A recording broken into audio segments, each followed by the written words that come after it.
I'm very curious to know that why you are in scrub today.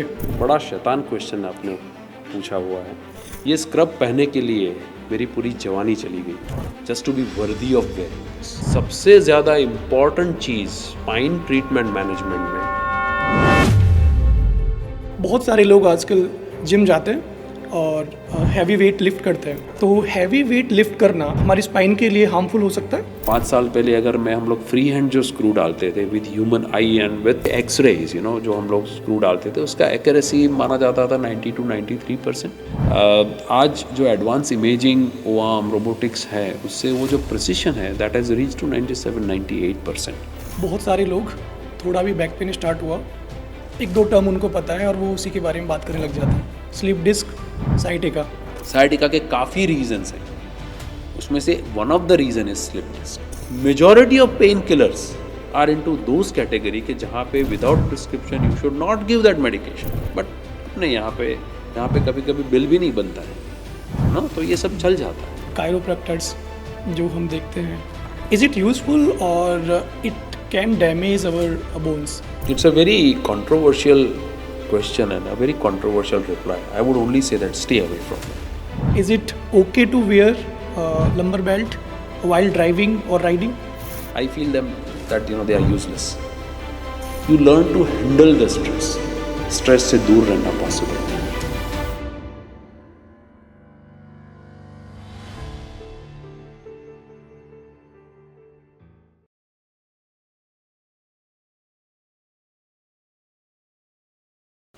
Hi everybody, welcome to the White Coat Podcast.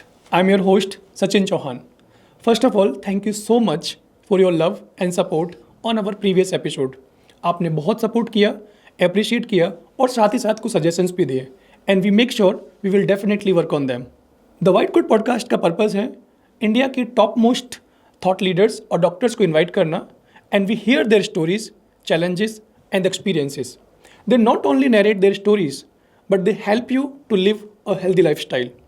तो आज के episode में हमारे साथ हैं गुजरात के जाने माने senior spine surgeon doctor Neeraj Vasavada ji. वो ना सिर्फ डॉक्टर हैं बल्कि कॉलमिस्ट हैं, एक ऑथर हैं। उनके कॉलम्स या फिर उनके आर्टिकल्स अहमदाबाद मिरर नाम के न्यूज़पेपर में काफ़ी पॉपुलर हैं, आप रीड कर सकते हैं उनको। तो आज की कॉन्वर्जेशन में हम बात करेंगे स्पाइन इश्यूज़ के बारे में, जैसे कि neck pain, back pain and और भी कोई सीरियस कंडीशन जो आपकी स्पाइन से रिलेटेड हो सकती है, उसके बारे में डिटेल में बातचीत की जाएगी। So without taking much time, please welcome doctor Neeraj Vasavada ji. Thank how you are you so doing? much. I'm fine. A little tired after a long day of surgery, but काफ़ी मज़े में। And thank you so much for coming here. Thank you. आपने अपना time निकाला, आप यहाँ पे आए। Thank you so much for inviting. Okay, तो हम स्टार्ट करेंगे आपकी जर्नी से एंड जानना चाहेंगे कि आपकी जर्नी अब तक की कैसी रही है and how did you start with this field only? Journey has been very amazing, I would say. और जैसा कि हम सोचते हैं कि मैं डॉक्टर को डॉक्टर ही बनना होता है, मेरा पूरा उल्टा है।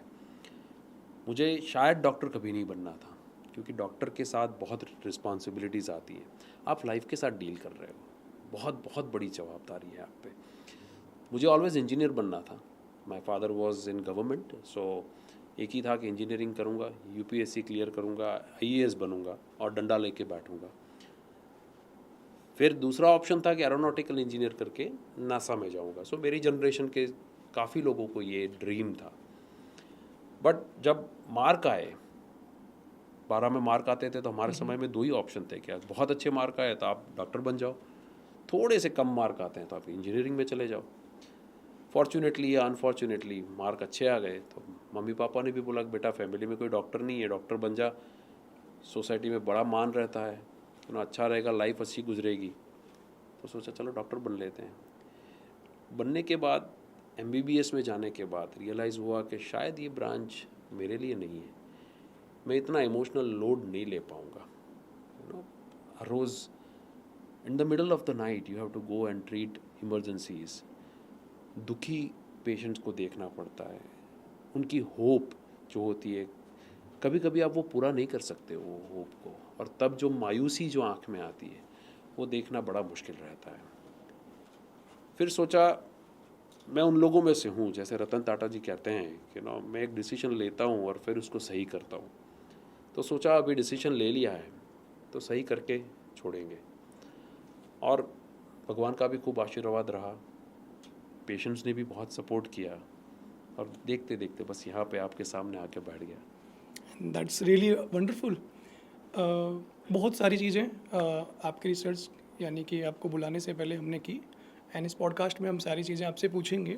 कुछ ऐसे सवाल होंगे जिनके आंसर्स आप हंसते हुए दोगे कुछ ऐसे आंसर्स होंगे जो आपको रिकॉल करवाएंगे आपकी जर्नी के बारे में, आपके पास्ट के बारे में।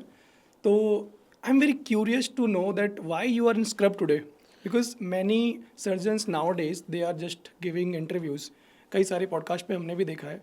And what message you want to give to the audience, to the people? ये बड़ा शैतान क्वेश्चन आपने पूछा हुआ है। पहला इंप्रेशन ये रहता है कि सर्जन को दिखाना होता है कि मैं सर्जन हूँ, देखो मैं स्क्रब में आ रहा हूँ। मेरा जवाब थोड़ा सा अलग रहता है। ज़्यादातर सक्सेसफुल लोग जो होते हैं उनको वो ब्रांडेड क्लोथिंग्स जैसे सूट पहना, टाई पहना, अच्छी सी राडो की या मोब्लांग की वॉच पहन के बैठे हुए हैं। मैं मानता हूँ कि मेरे लिए सबसे महंगी अटायर, सबसे expensive dress is my scrub. ये स्क्रब पहनने के लिए मेरी पूरी जवानी चली गई और शायद मेरा बुढ़ापा भी इसी में जाएगा, just to be worthy of wearing this. So मेरे लिए मैं मानता हूँ कि this is my identity. I don't want to say that I am a surgeon, but ये मैंने खुद ने कमाया है ये पहनना। सो ये मेरी लाइफ की पूंजी है, तो इसलिए मैं ये पहन के आपके सामने आज बैठा हुआ हूँ। अमेजिंग। एंड डेफिनेटली जिस चीज़ को आपने 20 साल 25 साल दिए और उसके लिए प्राउड फील करने में बिल्कुल कोई बुरी बात नहीं है। बिल्कुल। तो हमारा नेक्स्ट क्वेश्चन है सर कि अभी जब किसी को भी कोई प्रॉब्लम होती है, बैक से रिलेटेड कुछ भी प्रॉब्लम होती है, तो लोगों में ये बड़ा कन्फ्यूजन रहता है कि एक छोटी सी बैक प्रॉब्लम है तो मुझे किसके पास जाना चाहिए। जैसे कि मुझे स्पाइन सर्जन के पास जाना चाहिए, ऑर्थोपेडिक सर्जन के पास जाना चाहिए, या फिर न्यूरो सर्जन के पास जाना चाहिए। तो इन तीनों के बारे में आप बताएं और डिफरेंसेस बताएं मैं कि क्या मानता हूँ differences कि हैं। ये बड़ा ये इंटरेस्टिंग क्वेश्चन आपने पूछा हुआ है कि मैं मानता हूँ कि काफ़ी कन्फ्यूजन इसके साथ रह रहा है, लेकिन इसके जवाब मैं दो पार्ट में देना चाहूँगा। पहला, मैं मानता हूँ कि first aid treatment has to be given by your family physician. Okay. अपने यहाँ पे ये ट्रेंड बना हुआ है कि मुझे तो सबसे पहले स्पेशलिस्ट के पास ही जाना है, एंड फिर हम ही कंप्लेन करते हैं कि मैं स्पेशलिस्ट 5 इन्वेस्टिगेशन ज़्यादा करवाते हैं, टाइम ज़्यादा लग गया। मैं मानता हूँ छोटी छोटी चीज़ें, रूटीन बैक पेन हुए, आप अपने फैमिली डॉक्टर को दिखाएं, MBBS डॉक्टर को दिखाएं। ज़्यादातर बैक पेन उनसे हैंडल हो जाते हैं। कुछ सीरियस चीज़ें होती हैं, कुछ रेड फ्लैग्स होते हैं, तब आपको स्पेशलिस्ट को दिखाने की ज़रूरत पड़ती है। मैं मानता हूँ कि स्पाइन सर्जन एक ऐसी ब्रीड है कि जो कॉम्बिनेशन है ऑर्थो और न्यूरो का। स्पाइन सर्जरी पर से वो पूरा एक डिफरेंट ब्रांच है, वो ऑर्थोपेडिक भी नहीं है, वो न्यूरो सर्जरी भी नहीं है। और ऑर्थोपेडिक सर्जन जो है वो पूरा ट्रेनिंग लेने के बाद स्पाइन सर्जन बनता है। उसी तरह से न्यूरो सर्जन भी पूरी ट्रेनिंग लेने के बाद स्पाइन सर्जन बन सकता है। अगर आपको सीरियस बैक का प्रॉब्लम है तो ना तो आप ऑर्थोपेडिक सर्जन के पास जाएं, ना तो न्यूरो सर्जन के पास जाएं। जा सकते हैं, उनका भी विषय है, वो लोग भी पढ़े हुए हैं, they are specialist into it, but super specialization जिसको बोलते हैं तो वो स्पाइन सर्जन्स हैं। जैसे जनरल सर्जन हैं तो they can treat cardiac problem, पहले के ज़माने में वो कार्डियक सर्जरी भी करते थे, वो न्यूरो सर्जरी भी करते थे, बट आज नहीं करते क्योंकि उसका स्पेशलिटी ब्रांच डेवलप हो चुका है। सो प्रोबेबली स्पाइन सर्जरी एक ऐसी चीज़ है, या स्पाइन सर्जन एक ऐसा डॉक्टर है कि जिन्होंने ऑर्थोपेडिक या न्यूरो सर्जरी करने के बाद फर्दर स्पेशलाइजेशन किया हुआ है।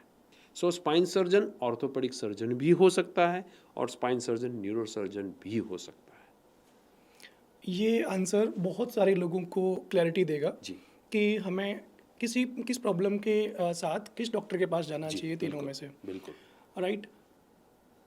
ऐसा देखा गया है कि जब भी हम स्पाइन सर्जन से बात करते हैं तो physiotherapist they are the integral part of their treatment. Am I right? You are very right. तो मुझे जानना है आपसे कि इनका रोल कितना है, फिजियोथेरेपिस्ट का रोल कितना है आपके ट्रीटमेंट के साथ।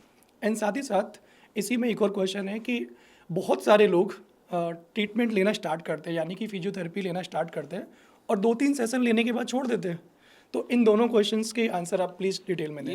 ये भी बहुत बहुत इम्पॉर्टेंट क्वेश्चन है, आपके व्यूअर्स के लिए जानना बहुत ज़रूरी है। मैं मानता हूँ कि कोई भी स्पाइन ट्रीटमेंट के 3 पहलू रहते हैं। सर्जन हूँ तो पहला पहलू मैं बिल्कुल सर्जरी बोलूँगा, दूसरा पहलू है मेडिसिन, और तीसरा pillar is physiotherapy. Contrary to belief, ये माना जाता है कि रूटीन जो स्पाइन के प्रॉब्लम्स रहते हैं, जिसको हम डिजनरेटिव वेयर एंड टेयर के प्रॉब्लम मानते हैं, उसमें से almost 80% patients they don't need surgery. So as a surgeon मेरा रोल सिर्फ वो 20% पेशेंट में आता है। दवाई जो है वो सिम्टोमेटिक रिलीफ है, क्योंकि कोई भी दवाई आपकी एजिंग के चेंजेस को रिवर्स नहीं कर सकता। ठीक है, बचा क्या? फिजियोथेरेपी। तो मैं मानता हूँ कि सबसे ज़्यादा इम्पॉर्टेंट चीज़ स्पाइन ट्रीटमेंट मैनेजमेंट में फिजियोथेरेपी है, बट वो ढंग से होना बहुत ज़रूरी है।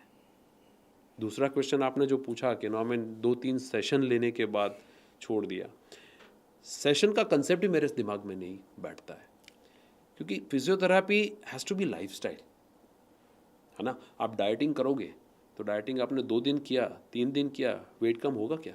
नहीं होगा। आपको मसल बढ़ाना है, बॉडी बनाना है, 3 दिन आपने डंबल किया, चौथे दिन छोड़ दिया, कैसे आपकी बॉडी बनेगा? सो वो एक हेल्थ जैसे या ना फिटनेस जैसे लाइफस्टाइल माना जाता है, उसी तरह से ये फिजियोथेरेपी इज़ अ लाइफस्टाइल। आपको प्रॉब्लम है, आपके कहीं ना कहीं आपका पोस्चर गलत हो रहा है, डिजनरेशन की वजह से मसल वीक हो रहे हैं, आपका फ्लेक्सिबिलिटी जा रहा है, तो ये सब दूर करने के लिए फिजियोथेरेपी का ज़रूरत है। और वो फिजियोथेरेपी आज किया ठीक हो गया, लेकिन अगर आप आगे कंटिन्यू नहीं करोगे तो वो वापस आने ही वाला है। सो आपको ये जो एक्सरसाइज है जो फिजियोथेरेपी की, वो आपको अपनी लाइफस्टाइल में इम्बाइब करना पड़ेगा। सो सेशंस का मतलब तब तक है कि आप फिजियोथेरेपिस्ट के पास जाओ, 3 बार जाओ, 4 बार जाओ, 5 बार जाओ, बट फिर वो एक्सरसाइज ढंग से सीख के अपने आप करना शुरू करो।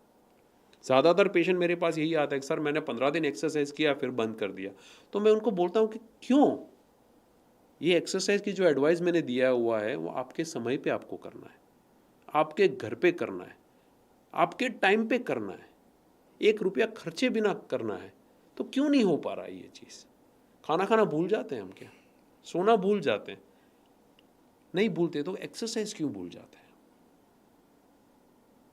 बहुत सारे लोग आजकल जिम जाते हैं और हैवी वेट लिफ्ट करते हैं। तो हैवी वेट लिफ्ट करना हमारी स्पाइन के लिए हार्मफुल हो सकता है? अगर ढंग से ना किया जाए, ज़्यादातर किस्सों में क्या होता है कि कोई भी यंगस्टर आज जिम में जाता है तो उसको ऐसा लग रहा है कि मैं 5 दिन में सीधा 10 किलो 20 किलो उठा पाऊँगा। आपने ना तो बॉडी को ट्रेन किया हुआ है वो वेट के लिए, ना तो आपने अर्गोनॉमिकली ठीक से उसको लिफ्ट किया हुआ है, then it will be harmful to your body. But अगर प्रॉपर ट्रेनिंग करके, प्रॉपर गाइडेंस के अंदर अगर वेट लिफ्टिंग किया जाए तो सेफ माना जाता है। बट देखिए, एक बात समझना बिल्कुल ज़रूरी है कि जो भी लोड हम उठाते हैं वो वाया स्पाइन बॉडी में ट्रांसफ़र होता है। तो जितना ज़्यादा स्पाइन को आप लोड करेंगे उतने वेयर एंड टेयर तो बढ़ने ही वाले हैं। तो येस, उनका इम्पैक्ट रहता है, बट उसको मिनिमाइज़ कर सकते हैं हम अगर हम प्रॉपर ट्रेनिंग करके ये वेट लिफ्टिंग वगैरह करें। और अपने शरीर का जो लिमिट है वो लिमिट अपने आप को ही समझना पड़ेगा। आपका लिमिट अलग है, मेरा लिमिट अलग है। आप शायद 100 किलो उठा पाओ, मैं 50 भी ना उठा पाऊँ या 10 भी ना उठा पाऊँ। So everybody has to be in their own limits, limit cross ना करें। यानी कि इन सब पैरामीटर्स का ध्यान रखना बहुत बिल्कुल, ज़रूरी है। इफ़ बिल्कुल यू आर ज़रूरी going for a gym, you should not lift the weight according to somebody is doing correct, the आपको सेम। उसका प्रॉपर टेक्निक से आप करो। कोई भी चीज़ अगर आप प्रॉपर टेक्निक से करोगे तो ज़्यादातर वो आपको इंजरी नहीं करेगा, वरना अगर एक बार इंजरी शुरू हुआ देन इट्स अ कैस्केड।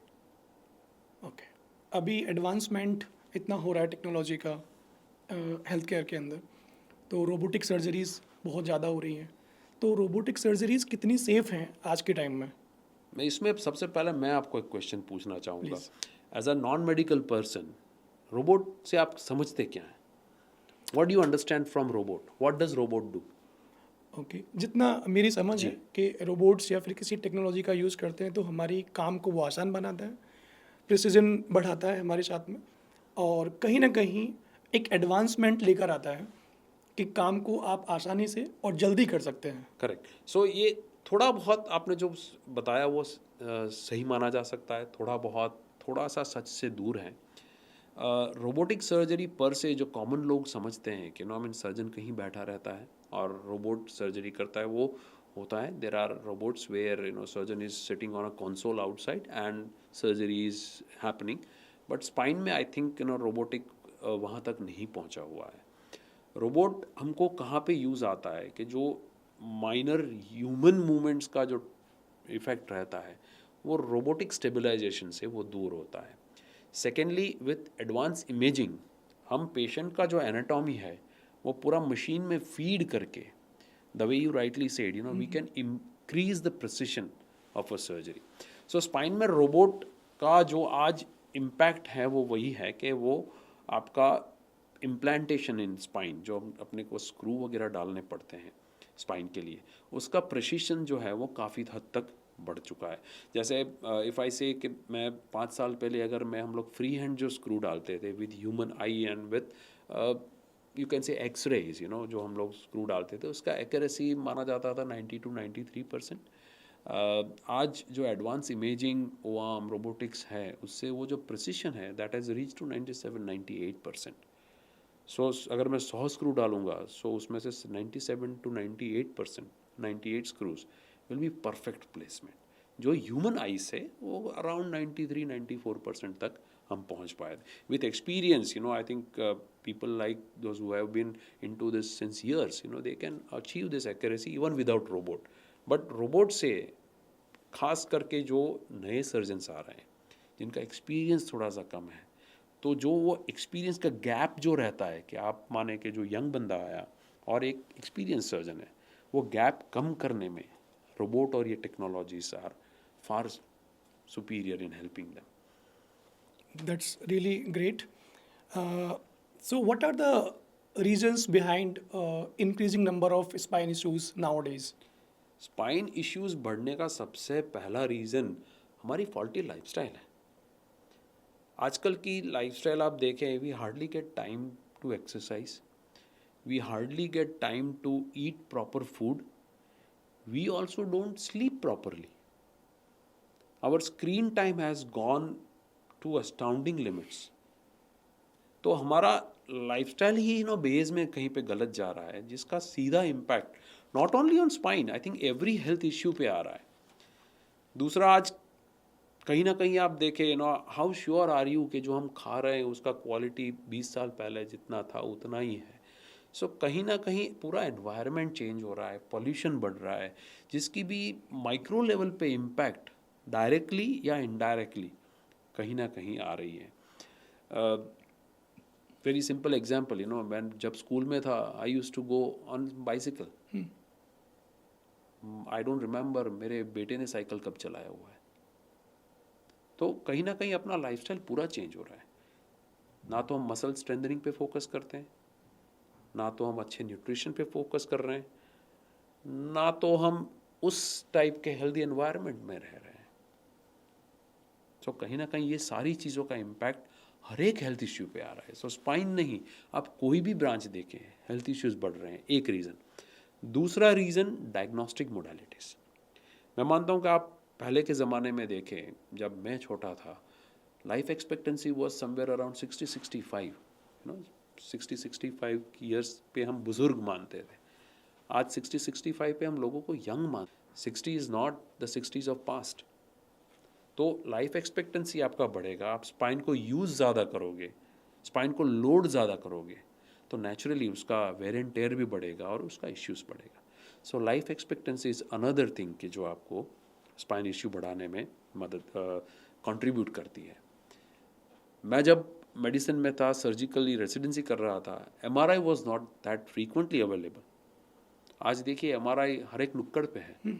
सो उसकी वजह से हम इश्यूज़ को जल्दी पकड़ भी पा रहे हैं। तो जो इश्यू पहले साइलेंट होके बैठा रहता था वो आज बाहर निकल के हम आइडेंटिफाई कर सकते हैं। और चौथा जो मेन रीज़न है, nobody wants to bear pain और सफरिंग। अगर आपको बैक पेन हो रहा है, आपको प्रॉब्लम है, तो आपको उसका सोल्यूशन चाहिए। पहले के ज़माने में कुछ हद तक हम लोग ये सब चीज़ों के बारे में उतना अवेयर नहीं थे, उतना कॉन्शियस नहीं थे। थोड़ा बहुत प्रॉब्लम हुआ, चलेगा, चला लो। आज किसी को चलाना नहीं है। They want to be fit, they want to be at their optimal performance. So ये चारों चीज़ों का जो कॉम्बिनेशन हो रहा है, जिसकी वजह से स्पाइन की ट्रीटमेंट और यार इश्यूज़ बढ़ रहे हैं। ग्रेट। हमारा नेक्स्ट क्वेश्चन ये है, बहुत इंटरेस्टिंग है एंड आई थिंक आईटी वाले लोगों के लिए ये बहुत इंटरेस्टिंग रहेगा। डेस्क जॉब जो है इंडिया के अंदर और कहीं पे भी हो सकती है, उनके जो केसेस हैं स्पाइन को लेकर, सर्वाइकल स्पॉन्डिलाइटिस एक टर्म हम लोग सुनते हैं लेमेन, तो आप उसके बारे में भी समझाएं। एंड आईटी और बैंक वाले जो लोग हैं जो इसमें काम करते हैं, वो इससे कैसे प्रिवेंट कर सकते हैं, क्योंकि ज़्यादा नंबर ऑफ केसेस इन लोगों में बढ़ते हैं सर्वाइकल स्पॉन्डिलाइटिस के। So please shed some light on it. सबसे पहले तो स्पॉन्डिलाइटिस टर्म ही गलत है। ओके। स्पॉन्डिलाइटिस का एग्जैक्ट मेडिकल मीनिंग ये होता है, spondylos is a Greek word. So spondylos mean vertebra, और जिसको हम लेमन लैंग्वेज में मणका बोलते हैं, है ना। और आइटिस जो लगता है, दैट मीन्स उसका inflammation, which can be because of infection, which can be because of anything. So जो जनरल टर्म में हम लोग स्पॉन्डिलाइटिस का मीनिंग कन्वे करना चाहते हैं, वो ये है spondylosis. So spondylosis is age related changes happening in spine, right. So spondylitis is a misnomer, वो गलत है। स्पॉन्डिलाइटिस का थोड़ा सा मेडिकल टर्मिनोलॉजी हम ज़्यादा सीरियस उसको मानते हैं। Spondylosis is a wear and tear, जो पोस्चर से होता है या जैसे आपने बताया सेडेंटरी लाइफस्टाइल से होता है। सो कहीं ना कहीं आईटी इंडस्ट्री या इनफैक्ट आज यंग जनरेशन या हमारी जनरेशन में we are too much on phone. हम एक ही चीज़ नीचे देख के हम लोग बैठे रहते हैं। इंस्टाग्राम की रील पे रील या यूट्यूब की वीडियो पे वीडियो चलते रहते हैं, हमारे पॉडकास्ट लोग सुनते रहते हैं। तो जिसकी वजह से कहीं ना कहीं नेक पे जो स्ट्रेस आता है, उसकी वजह से मसल स्पैजम्स होते हैं, मसल वीकनेस होता है, और उसके वजह से स्पाइन का कर्वेचर या बैलेंस जो है वो चेंज होता है। जैसे ही बैलेंस चेंज हुआ, उसका इम्पैक्ट मसल पे आएगा। सो ये विशियस सर्कल चलता रहता है, जिसकी वजह से ये पेन वगैरह बढ़ता रहता है। ऑब्वियसली आपको उसका सोल्यूशन का टिप्स नेक्स्ट क्वेश्चन में आना चाहिए, तो मैं अभी बोल देता हूँ। सो सबसे पहले जो भी आईटी वाले हैं या those who are into this desk job, they have to manage their ergonomics, workplace ergonomics. आपका गर्दन जो है वो न्यूट्रल पोजीशन में जितना हो उतना ज़्यादा रहे, वो इम्पॉर्टेंट है। माने आपका स्क्रीन है बैंक में, जैसे बताया आपने, वो स्क्रीन है, वो आपकी आई साइड जो हॉरिजॉन्टल आई साइड्स है उसके 30 डिग्री अबाउ 30 डिग्री बिलो से ज़्यादा आपका ये नहीं होना चाहिए, right. That is our visual zone. तो अगर वो रखते हैं तो ज़्यादातर आइस पे स्ट्रेन कम हो जाता है, नेक पे स्ट्रेन कम होता है। Second is you should always use hand rests. तो आपका एल्बो जो है वो हैंड रेस्ट पे सपोर्टेड रहना चाहिए। इफ़ यू आर टाइपिंग, है ना, हम लोग ऐसे करते हैं। So this puts lot of stress on your neck and neck muscles, so वो अवॉइड करें। You can have good hand rest. आप डेस्क पे एल्बो को रेस्ट करके आप टाइप करें। और तीसरा, एवरी 40-45 मिनट्स थोड़ा सा खड़ा होके just move around, just go to the next desk, just go and have a cup of tea, glass of water, and just come back and just sit and start doing it. I think these are the basic things. If you do, generally should not be a problem. And very important is sleep. Don't compromise on your sleep. So these are valuable advice for our audience, those who are listening it. एक बहुत interesting question है sir, कि बहुत सारे लोग थोड़ा भी back pain start हुआ, एक दो टर्म उनको पता है और वो उसी के बारे में बात करने लग जाते हैं, स्लिप डिस्क, साइटिका। तो पहले तो इन दोनों का डिफरेंस क्या है वो बताएंगे आप, एंड साथ ही साथ इनसे कैसे बच सकते हैं, what are the preventions for this too. So sciatica को हम लोग एक डिजीज़ के तरह से देखते हैं। Sciatica is not a disease, sciatica is a symptom. Simple सी लैंग्वेज में बताएं कि अब बुखार जो है, बुखार फीवर आता है, तो fever is a symptom, malaria is a disease, ठीक है ना। तो उसी की वजह से साइटिका माने जो भी पेन आपको कमर या बटक से लेके पैरों में उतरता है, उसको हम sciatica बोलते हैं। क्यों बोलते हैं? क्योंकि that is where the sciatic nerve, which is the largest nerve in human body, it starts from your back and goes all the way down to the toes with different branches. So वो जो पूरा distribution है, अगर वहाँ पे pen हुआ तो हम उसको sciatica बोलते हैं। sciatica के काफ़ी रीजंस हैं, उसमें से one of the reason is slip disc. So slip disc can lead to sciatica। तो स्लिप डिस्क क्या है कि आपकी दो मणके के बीच में एक गादी रहता है। क्यों रहता है? क्योंकि अपने को मूवमेंट करना है स्पाइन का। चेस्ट मूव नहीं होता है ना, क्योंकि वो पूरा अपना रिब केज है, लेकिन ये मूव होता है, लो बैक मूव होता है, क्योंकि वहाँ पे एक कुशन है। Cushion is acting like a bearing, कि जो आपको मूवमेंट दे रहा है। जितना मूवमेंट ज़्यादा होगा, अंदर भी वेर एंड टेयर होगा। वो वेर एंड टेयर की वजह से कभी कोई छोटा सा पीस डिस्क का बाहर निकल आता है and it starts compressing on the nerve. इसको हम स्लिप डिस्क बोलते हैं। नर्व कंप्रेस हुआ, उसकी वजह से पेन नीचे पैरों में उतरता है, जिसको हम sciatica बोलते हैं। सो द कॉमनेस्ट क्वेश्चन जो पेशेंट्स या उसके रिलेटिव मुझे पूछते हैं जब भी मेरे पास स्लिप डिस्क का पेशेंट आता है कि सर ये क्यों हुआ, so I have only one reply that science doesn't know, it just you are unlucky that आपका डिस्क टूटा और स्लिप हो गया। So it is just wear and tear. किसको होगा, कब होगा, कैसे होगा, साइंस डजंट नो। साथ में क्या करने से वो नहीं होगा, साइंस डजंट नो। या तो क्या करने से ये हुआ, साइंस डजंट नो। हम यही मानते हैं कि अगर आपका अर्गोनॉमिक्स ठीक रहता है, आपका मसल्स स्ट्रांग रहता है, आप पोस्चर अच्छी तरह से मेंटेन कर रहे हैं, आप बॉडी को ओवरऑल फिट रख रहे हैं, सो ये सब होने के चांसेस कम हो सकते हैं। कुछ खराब आदत के साथ इसका डायरेक्ट लिंकअप माना जाता है, जैसे स्मोकिंग। अगर those who are smokers, they have a higher chance of having back pains. So उससे दूर रहें। तो आई थिंक इतना करने से, थोड़ा सा फिटनेस रखने से आप बैक को काफ़ी हद तक हेल्दी रख सकते हो। ओके। स्ट्रेसफुल लाइफस्टाइल अगर किसी का है तो क्या उस पर्सन को भी बैक पेन, नेक पेन हो सकता है? स्ट्रेस के बैक पेन के साथ दो तरीके से रिलेशन माने जाते हैं। एक, सबसे पहला, जो स्ट्रेस की वजह से जो स्ट्रेस हार्मोन सिक्रीट होते हैं, वो आपके मसल को स्पैज़म में रखते हैं। स्ट्रेस हार्मोन्स अपना ये मान के चलना है कि इवोल्यूशन के दौरान इट्स आवर प्रोटेक्टिव मैकेनिज्म। आपको शेर सामने आता है तो स्ट्रेस होता है और आप भागते हैं। सो बॉडी आपका स्ट्रेसफुल जो भी सिचुएशन है उसके सामने आपको प्रिपेयर करता है कि जिससे उससे आप भाग सकें। सो वो प्रिपेयर करने के लिए आपका हार्ट रेट बढ़ता है, आपका ब्लड प्रेशर बढ़ता है, आपके मसल स्पाज़म में जाते हैं। It's flee response, right. So वो जब फ्ली रिस्पॉन्स होता है तो मसल्स कंटिन्यूस स्पाज़म में रहने की वजह से gradually they started getting weak. और जब मसल वीकनेस शुरू होता है तो उसका इम्पैक्ट स्पाइन की मोबिलिटी पे आता है।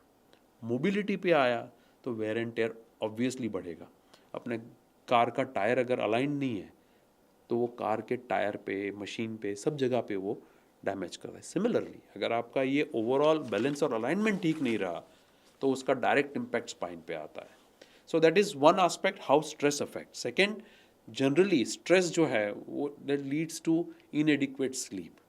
और ऐसा माना जाता है कि ज़्यादातर रिपेयर मैकेनिज्म जो बॉडी का रहता है डैमेज का, दैट हैपन्स ड्यूरिंग स्लीप। तो अगर आप सो नहीं रहे हो तो आप रिपेयरिंग का भी चांस नहीं दे रहे हो। आपका बॉडी रेस्टेड नहीं है, that also leads to increase stress hormone, तो जिसकी वजह से ये प्रॉब्लम होता है। और तीसरा, स्ट्रेस की वजह से ओवरऑल ब्रेन जो रहता है वो थोड़ा सा आपका हाइपर सेंसिटिव होता है। तो छोटा सा मान के चले 5% पेन है, वो ब्रेन परसीव करेगा 50% का। सो आपको बैक पेन थोड़ा सा हुआ बट आपको परसीव लगेगा कि मुझे बहुत पेन हो रहा है। सो स्ट्रेस अगर हो सके दूर नहीं कर सकते, मैनेज करना सीखना ज़रूरी है। एक और इंटरेस्टिंग क्वेश्चन है, क्योंकि बैक पेन मुझे काफ़ी टाइम तक रहा सर। तो उस टाइम मैं क्या करता था, जब भी कोई नाइट में बैक पेन मुझे स्टार्ट हुआ तो मैं आसपास के किसी मेडिकल स्टोर पर जाता था और एक कोई पेन किलर ले लेता। पेन किलर लेने से उस टाइम तो बैक पेन ठीक हो जाता था, लेकिन लॉन्ग टर्म प्रॉब्लम्स स्टार्ट हो गए मेरी बॉडी में। तो आप प्लीज़ ऑडियंस को ये बताएं कि पेन किलर्स का कितना यूज़ है बैक पेन में या फिर किसी भी प्रकार के पेन में, एंड उसके after taking effects. Side effects क्या क्या हैं प्लीज? सो सबसे पहले ये मैं बहुत लाउडली मैसेज देना चाहूँगा कि अपने देश में ये जो मेडिकल स्टोर में जाके कोई भी दवाई लेने की जो आदत है लोगों की, इट्स वेरी डेंजरस। हमारे यहाँ पे थोड़ा सा रेगुलेशन है लेकिन वो इतना स्ट्रिक्टली फॉलो नहीं होता है। So there are two types of medication, one is we call is an over the counter medication के जिसके लिए प्रिस्क्रिप्शन नहीं चाहिए, और देर आर मेडिकेशंस के जिसके लिए आपको प्रिस्क्रिप्शन चाहिए। Majority of pain killers are into those category के जहाँ पे without prescription you should not give that medication. But अपने यहाँ पे जहाँ पे कभी कभी बिल भी नहीं बनता है ना, तो ये सब चल जाता है। पेन किलर जो आप सेफली ले सकते हैं, सबसे सेफ जो माना जाता है दैट इज़ पैरासीटामॉल। कोविड के दौरान everybody use to take Dolo, right? I mean शायद कंपनी का सबसे बड़ा ब्रांडिंग तब हो गया था। So paracetamol it's the over the counter pain medication, वो आप अगर ज़रूरत पड़े तो ले सकते हैं, बट कोई भी पेन किलर ज़्यादा लेना वो आपके लिए हेल्थ के लिए अच्छा नहीं है। दूसरा, काफ़ी हद तक जो ये पेन किलर जो है वो हैबिट फार्मिंग भी हो सकती है। एक पेन किलर है ट्रेमाडोल, जो हम काफ़ी ओवर द काउंटर मेडिकेशन में लोग दे देते हैं, and if you keep on taking it becomes a habit forming. So काफ़ी वेस्टर्न वर्ल्ड में ट्रेमाडोल हैज़ बिन बैंड क्योंकि उससे आदत पड़ जाती है। तो ये एक आदत पड़ना एक उसका साइड इफ़ेक्ट रहा। दूसरा, कोई भी पेन किलर आप ले रहे हैं उसका आपका सिस्टम पे जो इम्पोर्टेंट सिस्टम है, जैसे हार्ट पे इफेक्ट है। ऐसा माना जाता है कि prolonged use of certain pain killers can increase heart attack risk. कुछ पेन किलर्स ऐसी हैं जिनकी डायरेक्ट किडनी पे डैमेज है। So these two vital organs जो हैं उस पर डायरेक्ट इफेक्ट मानी जाती है। Pain killer leads to ulcers in the body, पेट में अल्सर्स वो ब्लीड होते हैं, और ऐसे भी केसेस पाए गए हुए हैं कि जो लंबे समय से पेन किलर ले रहे हैं, सडनली अल्सर में से ब्लीड शुरू हुआ और वो पूरा हॉस्पिटल में जाके ब्लीडिंग अल्सर के साथ पहुंचे और लाइफ भी डेंजर में आ चुकी है। ऐसे भी काफ़ी केसेस हमने देखे हुए हैं। सो मैं बहुत लाउडली ये कहना चाहूँगा कि विदाउट मेडिकल प्रिस्क्रिप्शन या तो अपने डॉक्टर की एडवाइस के बिना प्लीज़ पेन किलर ना लें। हमारे पास नेक्स्ट क्वेश्चन है कि सर एडवांसमेंट बहुत ज़्यादा हो रहा है हेल्थ केयर में। मैंने पहले भी इस क्वेश्चन के बारे में मेंशन किया, but here the question is what are the exciting advancement that you see in the next couple of years in your particular field? मैं मानता हूँ कि जिस तरह से AI, machine learning world over उसका एक यूँ मान के चल सकते हैं कि एक ट्रेंड चला हुआ है, chat GPT. What is chat GPT? It's a meta data. So similarly I think मुझे जो एक्साइट कर रहा है कि आज human mind today has a limitation to process data in a prescribed time. With this advanced AIs and machine learning tools हम लोग इतना बड़ा डेटा क्विकली प्रोसेस कर पाएंगे कि दैट विल हेल्प सर्जन्स और doctors to take right decisions for the patient. मेरे हिसाब से ये सबसे एक्साइटिंग फील्ड में रहेगा कि आज मशीन मुझे हेल्प करेगा कि भाई मैं पेशेंट की ट्रीटमेंट जो है वो बेस्ट पॉसिबल वे में कर पाऊँ। वन सेकेंड, आई थिंक जो आ रहा है वो ऑगमेंटेड रियलिटी, वर्चुअल रियलिटी, जिसकी वजह से surgical planning will become amazingly different. And सबसे एक्साइटिंग जो मुझे लग रहा है, जो अभी शायद बहुत बेसिक लेवल पे है, that is regenerative medication. Regenerative medicine is a separate branch के जो ये वेर एंड टेयर हो रहे हैं उसको वो रिवर्स कर पाए। डिस्क के स्लिप डिस्क आपने जो पूछा वो क्यों हो रहा है? क्योंकि डिस्क में एजिंग हो रहा है, उसका डीजनरेशन हो रहा है। अगर वो हम डीजनरेशन रिवर्स कर पाए, शायद हम प्रॉब्लम आने ही नहीं देंगे। कैंसर आप देखें तो जेनेटिक्स पे बहुत काम चल रहा है। अगर मुझे पता चले कि नीरज वसावड़ा के ये जीन्स में ये जीन्स जो है वो जीन है वो कैंसर कर सकता है, and what if we can do genetic surgery and remove that gene, it's fascinating. So I guess future is very exciting. काफ़ी एंटीबायोटिक्स जो आज तक मेजर चैलेंज आप काफ़ी न्यूज़पेपर में भी पढ़ रहे होंगे, antibiotic resistance, since I entered into medical school I don't know कि कोई नई एंटीबायोटिक इन्वेंट हुई है.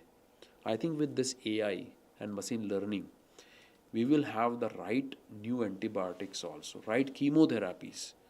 So I think AI/ML is going to be the future. Robotics, AI/ML, and AR/VR along with genetics is going to completely change medical treatment. So technology is going to be game changer Yes. in healthcare. Yes. एक question है, मेरा personal भी है और बहुत सारे लोगों का भी क्वेश्चन होगा ये. कायरोप्रैक्टर्स जो हम देखते हैं सोशल मीडिया पे आजकल, बहुत सारे वीडियोस देखने को मिलते हैं कि एक पर्सन है जो आपकी बोन्स को, और एक आवाज़ जो आती है वो बहुत इंटरेस्टिंग आवाज़ आती है, वो माइक पहन के अपनी प्रैक्टिस कर रहे होते हैं. इज़ इट यूज़फुल और it can damage our bones? It's a very controversial question and a very controversial reply. I would only say that stay away from them.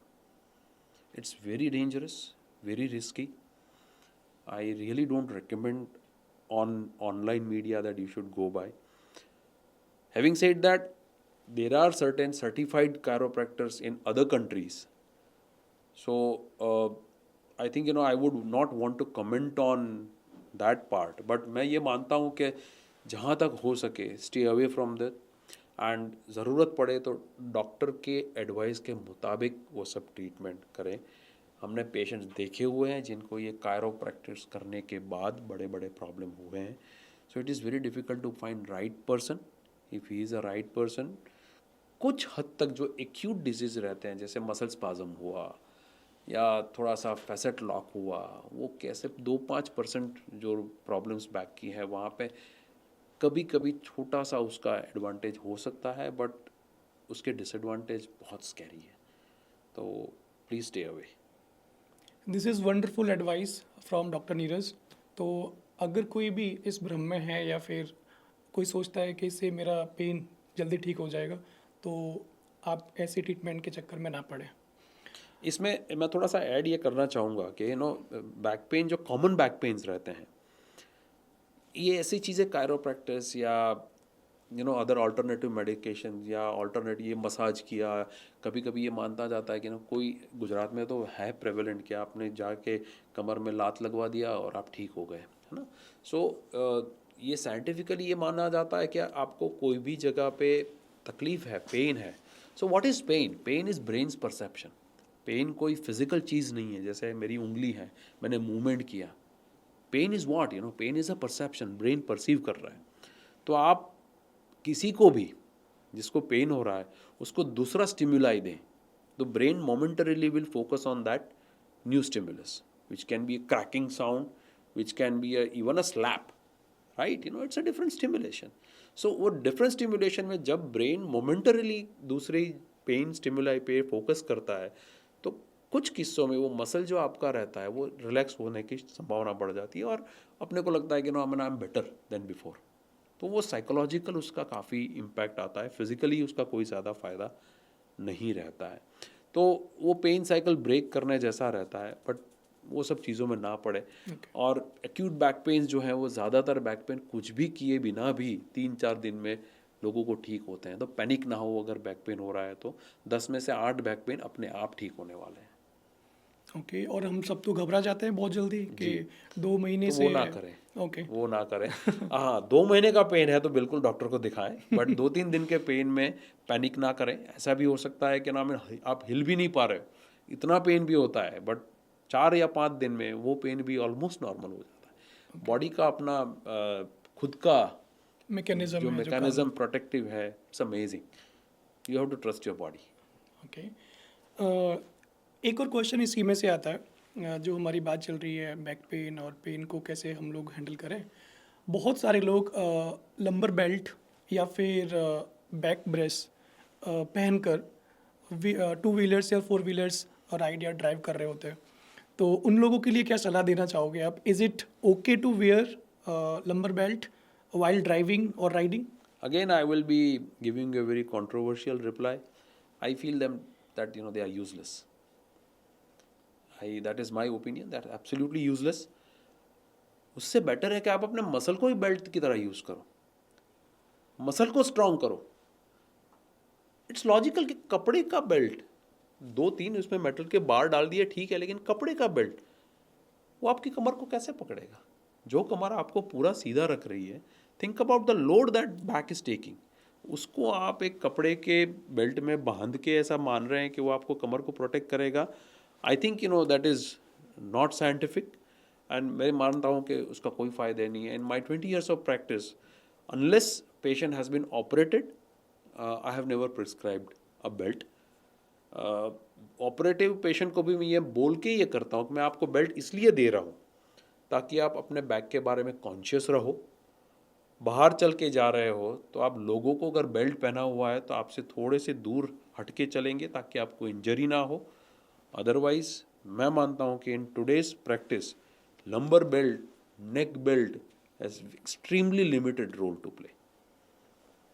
Okay, I think it will help so many people जो इस गलती को कर रहे हैं day to day life में। Autoimmune diseases are increasing rapidly, तो why they are increasing? Autoimmune disease का सबसे पहले तो मतलब समझना ज़रूरी है कि what is autoimmune disease. Immunity सबको पता है कि we have, body has immunity, कि कोई भी फॉरेन मटेरियल या फॉरेन इंसल्ट बॉडी पे होता है, किसी इंसेक्ट ने काट लिया या कोई इन्फेक्शन लगा, तो बॉडी का इम्यून सिस्टम उसको इन्वेड करके उससे फाइट करके आपको प्रोटेक्ट करने का ट्राई करेगा। ऑटो इम्यून डिजीज़ में बॉडी खुद के ऑर्गन्स को या खुद की टिश्यूज़ को फॉरेन मान के उस पे इन्वेड करना शुरू कर देते हैं।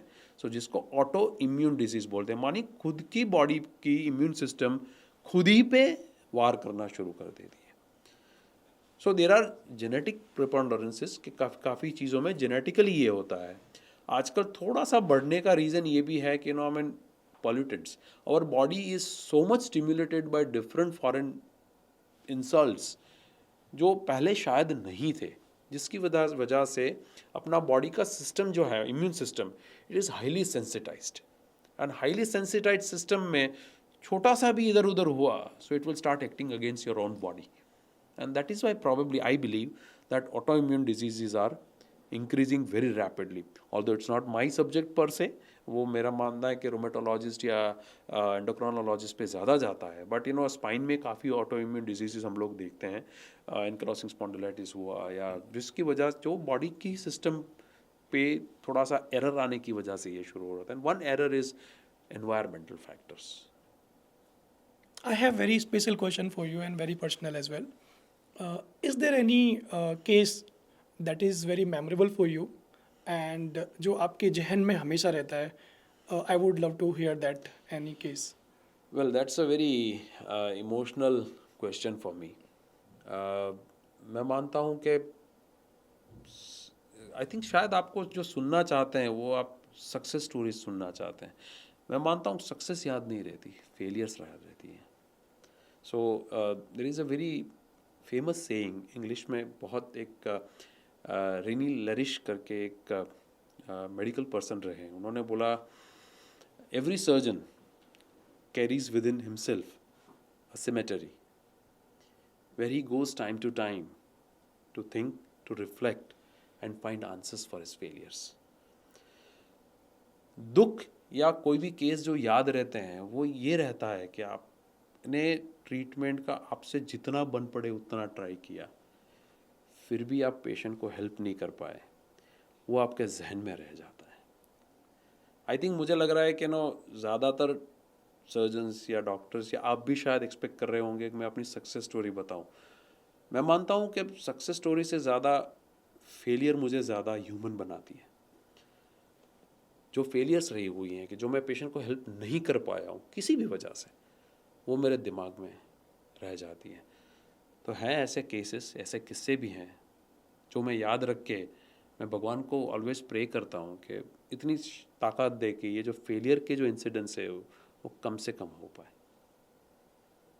एक और क्वेश्चन है मेरे पास, बहुत ही इमोशनल और personal, that is how the surgeons handle their stress और प्रेशर ऑफ वर्क।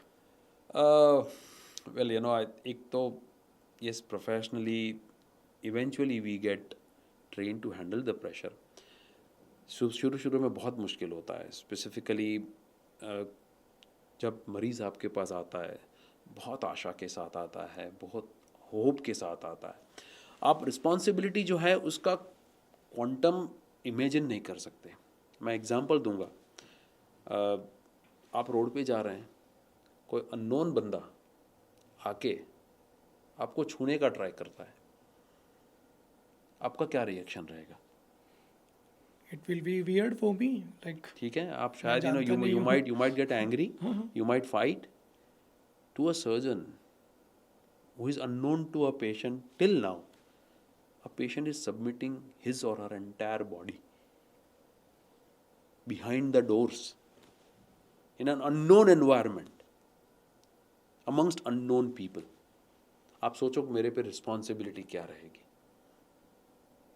उस लेवल का भरोसा जब पेशेंट आप पे रख के अपना बॉडी आपको सौंप रहा है, तो क्या होप रहेगा, क्या फियर रहेगा उसका। ये रिस्पॉन्सिबिलिटी लेना मेरे लिए सबसे ज़्यादा स्ट्रेसफुल होता है। So I always try to ask myself that मैं इतना ट्राई करूं कि वो ट्रस्ट को मैं जस्टिफाई कर पाऊँ। और स्ट्रेस अवॉइड इस तरह से होता है कि मैं always I ask my self one question, have I done my absolute best.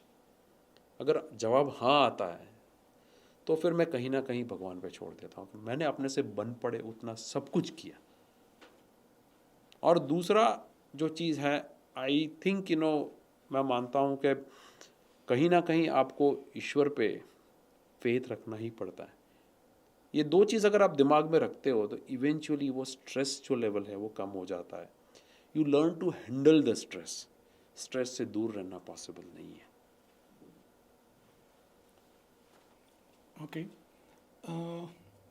ऐसी कोई 5 चीज़ें जो हम डे टू डे लाइफ में कर सकें, या कोई एक्टिविटीज़ जिससे हमारी स्पाइन जो है वो हेल्दी रहे और बहुत स्ट्रांग भी रहे। गिना तो नहीं सकता, लेकिन मैं जो सबसे कॉमन चीज़ जो आप कर सकते हैं, पहला, बी एक्टिव। सेडेंटरी लाइफस्टाइल जो है वो बहुत ख़राब चीज़ है आपकी स्पाइन के लिए, आपके बोन्स के लिए, सबके लिए। तो WHO का रिकमेंडेशन ये है कि 150 minutes per week, 150 minutes per week, that is 30 minutes 5 days a week, moderate exercises which can be a brisk walk, cycling हो सकता है, स्विमिंग हो सकता है, लाइट वेट ट्रेनिंग हो सकती है, फीमेल्स के लिए जुम्बा डांस और क्या पिलाटेस, ये सब चीज़ें हो सकती हैं। But 30 minutes 5 days a week activity is absolute must to be healthy. Second thing is good nutrition. Unfortunately हम लोग गुजरात में बैठे हुए हैं, एंड गुजरात का ये एक नेगेटिव एस्पेक्ट है कि हमारा गुजराती फूड प्रोटीन में इतना स्ट्रॉन्ग नहीं है। सो कहीं ना कहीं you will have to find source of protein, क्योंकि प्रोटीन जो है that is the fuel for repair, fuel for muscle. अगर वो नहीं मिलेगा तो आपका बॉडी बाहर से बहुत अच्छा है बट अंदर से खोखला होता जाता है। तो प्रोटीन जो है वो अपने फूड में लें। बिल्कुल ज़रूरी नहीं है कि नॉन वेज लें, there are enough veg protein, but वो कॉन्शियसली आपको लेना पड़ेगा। स्प्राउट्स हुए, पनीर हुआ, टोफू हुआ, those who can take eggs हुआ। So these are source of protein जो आप अपने day to day lifestyle में रहें। Third is weight. मैं मानता हूँ कि वेट का ओवरऑल बॉडी की हेल्थ पे बहुत बड़ा इम्पैक्ट है। Maintain your BMI। BMI is body mass indexed, यानी आपकी हाइट के हिसाब से कितना आपका आइडियल वेट होना चाहिए वो मेंटेन करें। Generally BMI of 25 is recommended, that's ideal. 25 से ऊपर जाता है तो उसको हम ज़्यादा ओवरवेट बोलते हैं, 30 से ज़्यादा हम उसको ओबीज बोलते हैं। So I think try to maintain your BMI somewhere around 25। That will overall आपकी हेल्थ पे उसका काफ़ी इम्पैक्ट रहेगा। चौथा चीज़ मैं ऑलरेडी बोल चुका हूँ and I will again say, sleep. सोना बहुत ही ज़रूरी है। Those who sleep, please don't downgrade them, they are good people, they are healthy people. So good sleep, 7 hours of sleep at right time. Maintain your body cycle. 11 बजे सोना है माने 11 से 12 बजे सोना ही है, फिर 7 घंटा सो। ऐसा नहीं 2 बजे मैं 7 घंटे सोता हूँ, मेरे पास पेशेंट आते हैं 7 घंटे सोता हूँ, मैं बोलता हूँ कब सोते हो? सर 3 बजे सोता हूँ और 12 बजे उठता हूँ। That's not healthy. अपना बॉडी का सिस्टम, हार्मोनल सिस्टम इस तरह से है कि you need hormone to get secreted at certain point of time. तो आप रात को सोएं, ढंग का सोएं। और last but not the least, पांचवा, you can't avoid stress but handle the stress.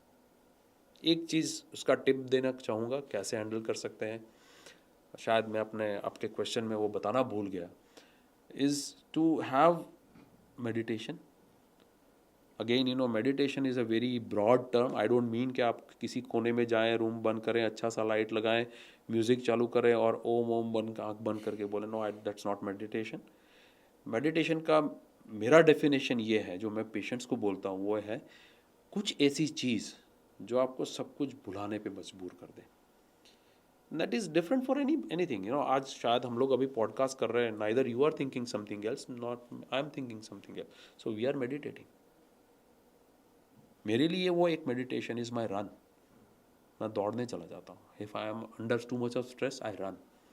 Somebody likes music, somebody like to dance, somebody like to just call a friend and chat. So you have to identify that one activity जो आपको खुश करे, अच्छा feel कराए। That way you can handle the stress. So ये 5 चीज़ें ध्यान रखें। फिर से मैं दोहराना चाहूँगा, ठीक है? Be active, maintain your weight, good nutrition, sleep and handle the stress. And these advice definitely help a lot of people. Yes.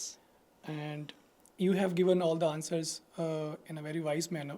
एक और क्वेश्चन है ऑडियंस की तरफ से कि हाल ही में एक प्रॉब्लम हुई है, स्पाइन सर्जरी बोली है डॉक्टर ने, लेकिन मुझे डर है कि कहीं पैरालिसिस ना हो जाए मुझे इससे। देखिए, कोई भी चीज़ सर्जरी माने या even for that matter life is also not without risk. Risk तो है, बट जैसे अगेन बॉलीवुड में रहता है ना, रिस्क है तो इश्क है, तो रिस्क तो लेना पड़ता है। You have two way the risk and benefit. Paralysis का रिस्क आजकल के ज़माने में ज़्यादातर स्पाइन सर्जरीज में बहुत मिनिमल माना जाता है। आई डोंट थिंक दैट उतना कॉमनली ये सब चीज़ें होता है। If you go to experience surgeon, experience person at a right setup, then I think chances are extremely less. Having said that, I don't think कि हम उसको ज़ीरो बोल सकते हैं या ज़ीरो। कोई भी सर्जरी, कोई भी, आप चल रहे हैं रोड पे, आपको एक्सीडेंट हो सकता है। हम लोग यहाँ पे बैठे हुए हैं, गॉड फॉरबिड बिल्डिंग गिर गया, क्या करेंगे? So that 1% risk is going to be there. So आप फ़ायदा देखें सर्जरी करने से क्या रहता है, एक। दूसरा, कोई भी सर्जरी का सक्सेस रेट पूछे कि सक्सेस रेट इंटरनेशनली कितना माना जाता है। अगर if it is more then 90%, then I think it's a fair bargain to go for that surgery. सिर्फ डर के या लोगों की बातें सुन के डरे रहना, ये मैं मानता हूँ सही चीज़ नहीं है। सो आप अपने व्यूअर को बिल्कुल बताना चाहूँगा कि पैरालिसिस का चांस एक्सट्रीमली लेस होता है। सो अगर आपको एडवाइस किया गया हुआ है सर्जरी, तो बिल्कुल करवाएं, निश्चिंत होकर करवाएं। ओके। अहमदाबाद के ही हमारे एक व्यूअर हैं, और क्योंकि अहमदाबाद में इतने सारे लोग आपको जानते हैं और आपके आर्टिकल्स पढ़ते हैं अहमदाबाद मिरर में, मैंने पर्सनली आपके बहुत सारे आर्टिकल्स पढ़े हैं। तो एक क्वेश्चन है हमारे एक व्यूअर का, उन्होंने पूछा है कि स्लीपिंग मैट्रेस भी बहुत इंपॉर्टेंट पार्ट है। इसकी वजह से अगर हमारे पास एक अच्छा स्लीपिंग मैट्रेस नहीं है, उससे भी हमको बैक पेन के इशूज़ हो सकते हैं क्या? मैं मानता हूँ कि it is a marketing gimmick. Okay. Mattress का कोई इम्पैक्ट नहीं है। आप जो सालों से यूज़ कर रहे हैं वही यूज़ करें। हाँ, बिल्कुल स्टोन लाइक हार्ड, एकदम हार्ड या बहुत सॉफ्ट जिसके अंदर आप पूरा अंदर धस हो जाए, इतना सॉफ्ट या इतना हार्ड मत यूज़ करें। But otherwise routine mattresses are good enough. मेरे हिसाब से मैट्रेस का बैक पेन के साथ कोई ज़्यादा संबंध नहीं है। Okay. Best posture and sleeping position to avoid back pain? ये पेशेंट मुझे बहुत कॉमनली पूछता है और मैं ये ऑलवेज जवाब यही देता हूँ कि आप पोस्चर तब तक मेंटेन कर सकते हैं जब तक आप सोए नहीं हो। एक बार नींद आ गई फिर बॉडी डिसाइड करता है कि कौन सा पोस्चर है। सो ज़्यादा टेंशन मत लें, बॉडी जो भी पोस्चर में कंफर्टेबल आपको फील हो रहा है, that posture is good for your back. एक फीमेल ने पूछा है ये क्वेश्चन कि सी सेक्शन के बाद बैक पेन्स अक्सर बढ़ जाते हैं, क्या ये मिथ है या फैक्ट है, अरे क्या है? ये मुझे लग रहा है कि ना, मैं जो भी इंटरव्यू में जाता हूँ ये क्वेश्चन आता ही आता है। सो सबसे ज़्यादा, और उसका जवाब ये क्वेश्चन इस तरह से आता है कि सर मुझे कमर में इंजेक्शन दिया उसके बाद में बैक पेन होता है। सो कहीं ना कहीं वो बेचारा एनेस्थेटिस्ट जिसने नीडल डाली, वो पेशेंट उसको पूरी ज़िंदगी कर्स करता रहता है कि अरे ये हुआ इसकी वजह से हुआ। अगेन आई थिंक उसका कोई साइंटिफिक बेसिस नहीं है। वो इतना थिन नीडल से इंजेक्शन देते हैं कि उससे कुछ फ़र्क नहीं पड़ता। बैक पेन होता क्यों है सी सेक्शन के बाद, ये आप जानना चाहेंगे या आपके व्यूअर भी जानना चाहेंगे। एक चीज़ हमारे यहाँ पे ये मानना है कि प्रेगनेंसी हुआ है माने बॉडी को बहुत बड़ा इंसल्ट हुआ है, मम्मी को रेस्ट करना है, ज़्यादा काम नहीं करना है, एक्सरसाइज तो बिल्कुल नहीं करना है, सीधे सोते रहना है ना। तो कहीं ना कहीं हम जो एक्स्ट्रा रेस्ट करते हैं उसकी वजह से रैपिडली आपके मसल वीक होना शुरू हो जाते हैं। और अनफॉर्चुनेटली बैक पेन उसी जगह पे होता है जहाँ पे वो नीडल दिया होता है। तो गुजराती में कहावत है, कागनू बेसून डाड़नू पड़ू, right. So it's by flow, बेचारे ने वहाँ पे इंजेक्शन दिया, उधर ही पेन हुआ, you will blame that surgery, C section या इंजेक्शन। बट एक्चुअली हमारी जो आदत है वो आदत गलत है। In fact mothers should be more active, of course under medical guidance, but mothers should be more active. They should do postnatal, post delivery exercises so that they can regain the muscle strength again and they can avoid back pain. दूसरा, छोटा बच्चा है, सोने नहीं दे रहा है आपको, आपकी पूरी साइकिल डिस्टर्ब है। तो आपकी जब साइकिल डिस्टर्ब है तो पूरा बॉडी पेन होता है, और सबसे ज़्यादा बॉडी पेन में आप भी 3 रात जागें और मुझे बताएं कहाँ क्या होता है, आपको भी बैक पेन होगा, आपको भी बैक पेन होगा। तो वो भी चीज़ मदर्स को होती है कि छोटा बच्चा सोने नहीं देता उनको, ठीक से नींद नहीं होता है, कंटिन्यूस नींद नहीं होता है, and that is why they are having back pain. So ये सी सेक्शन के लिए लिमिटेड नहीं है, कोई भी प्रेगनेंसी के बाद होता है।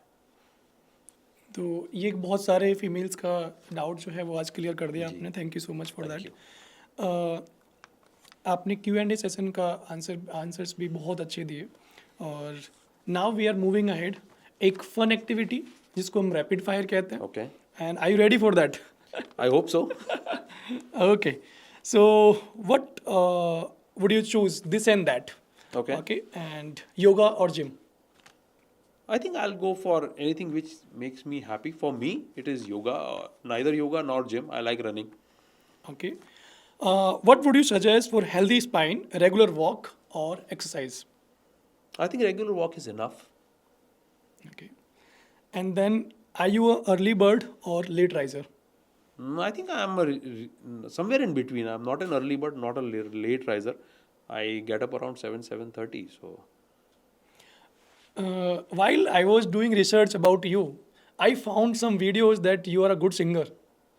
oh no, So, I'm not a good singer. I think the software makes me tolerable. I guess I'm not a good singer. let me ask you the question: retro songs or modern songs? Kishore Kumar. Kishore Kumar. Okay. Which song is your most favorite song? I have many favorite songs from Kishore Kumar, but I think immediately जो मेरे दिमाग में जो आता है वो that is नीले नीले अंबर पे.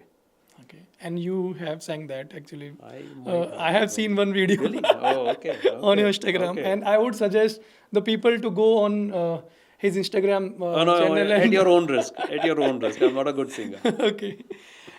Favorite food? I like anything made by my wife. She And is amazing cook, so I love whatever she makes. कौन सा ऐसा खाना है जो आपको बहुत ज़्यादा पसंद है उनका बनाया हुआ? You will be very surprised to know that she makes this pulao and kadhi.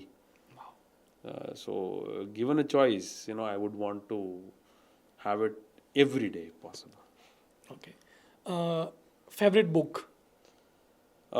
Favorite book? There are so many. I am a very voracious reader. But one book that has touched my heart is by Ayn Rand. That is At Last Shrugged. Okay. And spine surgery with robot और without robot? I think if for me, yes, with robot any day. But in general, I think it's surgeons. It's a man behind the machine. So choose surgeon, not the technology. For you prevention और cure?